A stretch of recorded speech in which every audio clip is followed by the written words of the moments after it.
સુરત માંડવીના અરેઠ ગામ સજ્જડ બંધ કરવામાં આવ્યો છે। સુરતથી આલા મહત્વપૂર્ણ વિગતો સામે આવે છે, જ્યાં માંડવીના અરેઠ ગામમાં સજ્જડ બંધ થયો છે તો સ્ટોન ક્વોરીથી નુકસાનને લઈને તેને સજ્જડ બંધ કરવામાં આવ્યો છે। સુરતનો આ બનાવ સામે આવ્યો છે, જ્યાં સ્ટોન ક્વોરી બંધ કરાવવાની ગ્રામજનોની માંગ કરવામાં આવી છે। સુરતમાં ગ્રામજનોએ મોટી સંખ્યામાં એકઠા થઈને રેલી યોજી હતી।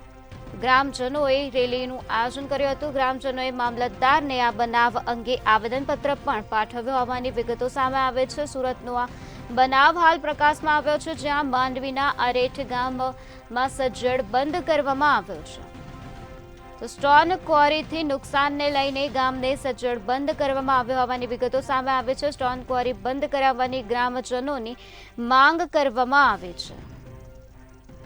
ગ્રામજનોએ મોટી સંખ્યામાં એકઠા થઈને રેલીનું આયોજન કર્યું હતું। આ સાથે ગ્રામજનોએ મામલતદારને આ અંગે આવેદનપત્ર પણ પાઠવ્યું છે તો સ્ટોન ક્વોરીથી થતા નુકસાનને લઈને ગામને સજ્જડ બંધ કરવામાં આવ્યો છે। સુરત માંડવીના અરેઠ ગામમાં સજ્જડ બંધ કરાયું છે